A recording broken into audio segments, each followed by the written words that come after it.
ابھی تک ہاؤس میں کمیٹی کے آگے دو چیزیں پیش نہیں ہوئی. احمد کنڈی صاحب آپ بھی اس پہ توجہ دیں. ایک پختون قومی جرگہ کے 80 ممبران کی لسٹ جو پیش ہونی تھی کمیٹی کے اندر, اور دوسرا چارٹر آف ڈیمانڈ جو کمیٹی کے اندر پیش ہونا تھا, اور پھر کمیٹی نے اس پہ ڈیلیبریشن کرنی تھی اور پھر اس کے بعد اسے ہاؤس میں پاس کر کے پھر اسے صوبائی اور قومی حکومتوں کو بھیجنا تھا. یہ پروسیس بیچ میں رک گیا, جس کی وجہ سے اس کو مہربانی کر کے جو کمیٹی کے ممبران ہیں ان سے میں کہتا ہوں کہ وہ رابطہ کریں پی ٹی ایم کی قیادت سے بھی اور جو پختون قومی جرگہ تھا اس کے اکابرین سے بھی, کہ وہ یہ دونوں کام پورے کریں تاکہ ہم اس کو بھی پایا تکمیل تک پہنچائیں. دوسرا یہ جو معاملہ ہے یہ بڑا سیریس ہے.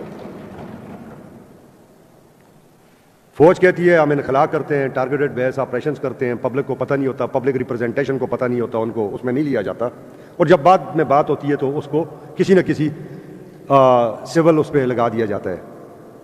اس سے فاصلے بڑھ رہے ہیں.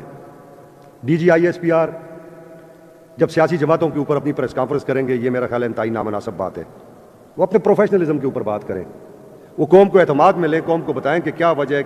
یہ ابھی باتیں ہوئیں کہ باڑھ لگ گئی, اربوں روپے کی باڑھ لگ گئی, اس کے بعد بھی کہاں سے لوگ آگے, لوگ اچانک کسی جگہ سے برآمد ہو جاتے ہیں. یہ ساری ایسی چیزیں جو ہماری انٹیلیجنس فیلئر کی طرف جاتی ہیں. تو میرا خیال ہے ہمیں اور اداروں کو آپس میں مل بیٹھنا چاہیے. پہلے مرحلے میں جناب وزیر قانون صاحب کل 2 بجے, دیکھیں 2 ادارے ہیں جو رسپانسبل ہیں اس خیبر پختونخوا کے اندر. ایک خیبر پختونخوا کی پولیس ہے ایڈڈ بائی آئی جی خیبر پختونخوا, اور دوسری جو 11 کور ہے اس کے نیچے جو پاکستانی فوج ہے وہ اس علاقے میں جو مختلف ایکٹس کے ذریعے یا مختلف اس کے ذریعے آئی ہوئی ہے, بارڈر لائن کو بھی دیکھ رہی ہے اور بہت سارے علاقوں کو بھی وہ دیکھ رہی ہے, لا اینڈ آرڈر کی سچویشن. تو فیز 1 کے طور پہ کل آئی جی صاحب, آئی جی خیبر پختونخوا 2 بجے ہمیں یہاں ایک بریفنگ دیں جس میں وہ جو ہمارے صوبے کی امن و امان کی صورتحال ہے اس پہ ہمیں آگاہی دیں. اس میں لیڈر آف اپوزیشن, تمام پارٹیز کے پارلیمانی لیڈرز اور منتخب ہمارے اراکین ہر ڈسٹرکٹ سے جو نیبرنگ جو مطلب بارڈر لائن پہ ہے اور جہاں یہ سارا انتشار چل رہا ہے اور یہاں یہ سچویشن چل رہی ہے وہ موجود ہوں.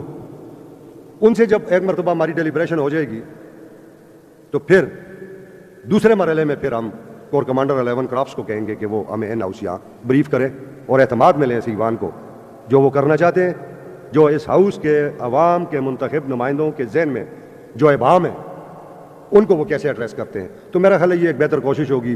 اس سے پہلے بھی اگر آپ معزز اراکین کو یاد ہو تو ہم نے اس ہاؤس سے جن جن علاقوں میں یہ پرابلمس چل رہے تھے تو ہم نے کمیٹی کا ڈائریکشن دی تھی کہ وہاں کمیٹیز بن جائیں جس میں منتخب نمائندے بھی ہو, فوج کا نمائندہ بھی ہو, ایجنسیوں کا نمائندہ بھی ہو, ایڈمنسٹریشن کا نمائندہ بھی ہو.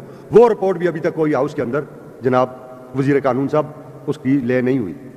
یہ ساری ایسی باتیں ہیں کہ جو قیاس کو بڑھاتی ہیں اور ہم یہ چاہتے ہیں کہ یہ قیاس ختم ہو, اداروں کے درمیان, منتخب قیادت کے درمیان اور اس صوبے کی عوام کے درمیان فاصلے کم ہو.